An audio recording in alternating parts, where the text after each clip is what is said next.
The 2005 Amman bombings were a series of coordinated bomb attacks on 3 hotel lobbies in Amman, Jordan, on 9 November 2005. The attacks killed 60 people, and injured 115 others. The explosions, at the Grand Hyatt Hotel, the Radisson Shash Hotel, and the Days Inn, started at around 20:50 local time at the Grand Hyatt. The 3 hotels are often frequented by foreign diplomats. The bomb at the Radisson Shash exploded in the Philadelphia ballroom, where a wedding hosting hundreds of guests was taking place. Al-Qaeda in Iraq immediately claimed the attack. After the incident, the Jordanian government pledged to take new anti-terror measures to ensure that this would not happen again. The bombings are the last major terrorist attack in Jordan. The attacks. Radisson Shash. At the Radisson Shash Hotel, 2 suicide bombers entered the Philadelphia ballroom, where Ashraf Akras and his bride, Nadia al-Alami, were celebrating their wedding with around 900 Jordanian and Palestinian guests. Sajida al-Rishawi was unable to detonate her belt. Her husband Ali al-Shamari apparently admonished her and told her to get out of the room. As she was leaving, the lights went out in the ballroom. Ali jumped onto a dining room table and detonated himself. Among the 38 people killed in the explosion were the fathers of the bride and groom. In addition, the explosion destroyed the ballroom, blew out the large windows bordering the street, and knocked down ceiling panels. The hotel lobby was also affected. Ceiling panels and light fixtures collapsed, furniture was destroyed, and the hotel's glass doors were shattered. Cleanup and rebuilding commenced shortly afterwards. Grand Hyatt. The second blast happened about 500 yards from the Radisson Shash. It destroyed the hotel's entrance and brought down pillars and ceiling tiles, along with badly damaging the reception and bar areas. After the bomber ordered orange juice in the hotel's coffee shop, he went to another room and then came back and detonated his bomb. 7 hotel employees were killed in this blast, as were Syrian-American movie producer Mustafa Akkad and his daughter, Rima. Akkad, who was best known for producing the Halloween series of slasher films, was also the producer of Muhammad, Messenger of God. At the time of his death, he was in the early stages of producing a film about Saladin, the Kurdish Muslim leader who expelled the Crusaders from Palestine. Hyatt began cleanup shortly after the attacks and reopened their hotel on November 19. Days Inn. At the Days Inn, the bomber entered the restaurant on the hotel's ground floor. He tried to detonate his explosive belt but had trouble. A waiter noticed this and called security. The bomber ran outside the hotel and successfully detonated himself, killing 3 members of a Chinese military delegation. Property damage at the Days Inn was expected to amount to around $200,000. Casualties. According to one Jordanian official, Maj.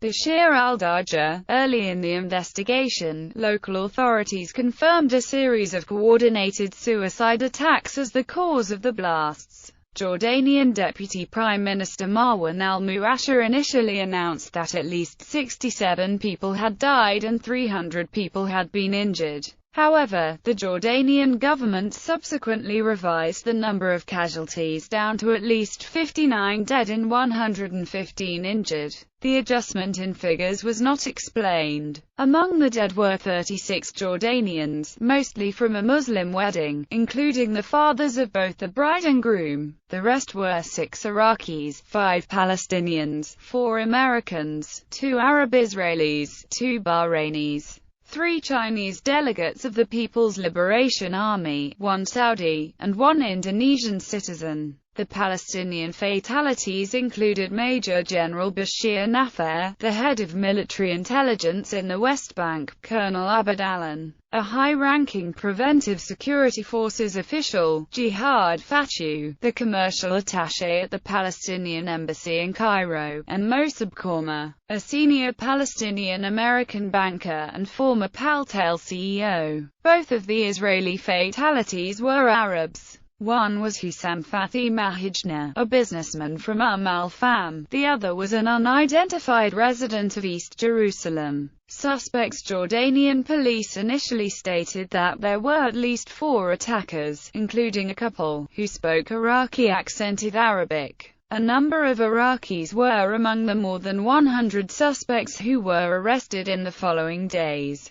Police claimed to have found maps that were used in planning the attack. On November 13, King Abdullah announced the arrest of a woman believed to be a 4th would-be suicide bomber, whose explosive belt failed to detonate. The 3 dead suicide bombers were identified, and the names were announced by Deputy Prime Minister Muasher. They were Ali Hussein Ali al-Shamari, Ruad Jassem Muhammad Abad, and Safar Muhammad Ali. The woman in custody was identified as Sajida Mubarak Atras al-Rishawi. She was married to al-Shamari and intended to blow herself up at the Radisson. Muasher also said that she was the sister of a close aide of Abu Musab al-Zarqawi. Rishawi was executed in February 2015 in response to the murder of Jordanian Air Force pilot Muath al-Kasisbeh by ISIL perpetrators. An internet statement released the day after claimed that the bombers were Abu Khabib, Abu Mu'atz, Abu Omira and Omira, all Iraqis.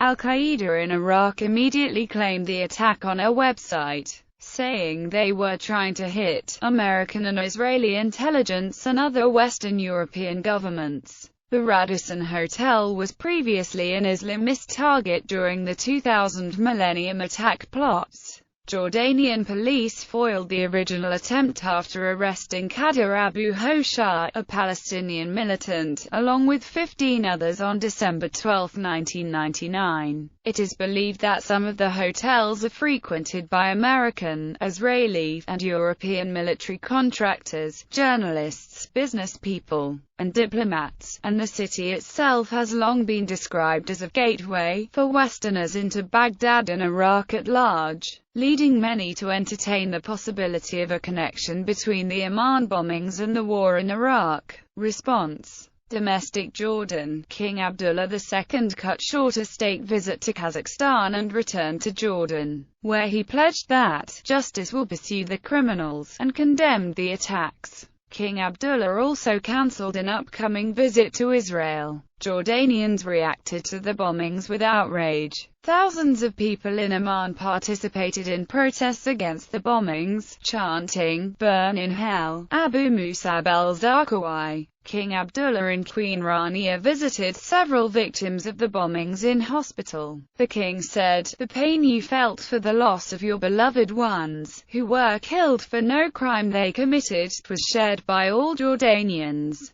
regardless of their origins or religions." A relative of one of the victims presented a copy of the Quran to the king during his visit to the hospital. The family of Abu Musab al-Zarqawi, the Al-Khalili tribe, took out half-page advertisements in Jordan's 3 main newspapers to denounce him and his actions. 57 members of the Al-Khalili family, including al-Zarqawi's brother and cousin, also reiterated their strong allegiance to the king. The ad said, "As we pledge to maintain homage to King Abdullah and to our precious Jordan, we denounce in the clearest terms all the terrorist actions claimed by the so-called Ahmed Fath al-Nazal al-Khalili, who calls himself Abu Musab al-Zarqawi. We announce, and all the people are our witnesses, that we, the sons of the Al-Khalili tribe, are innocent of him and all that emanates from him, whether action, assertion or decision.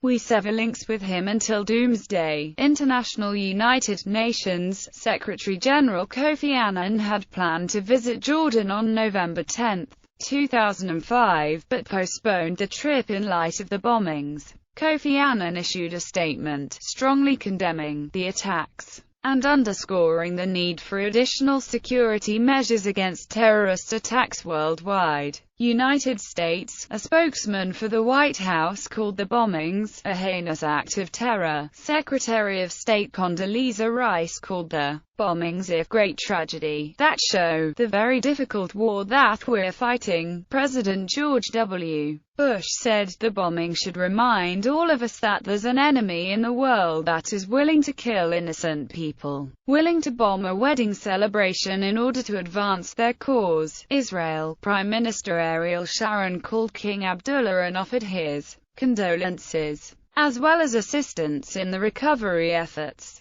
New anti-terror measures. After the incident, Jordanian government pledged to take new anti-terror measures to ensure that this would not happen again. Subsequently, no major successful terrorist attacks have been reported afterwards in the country.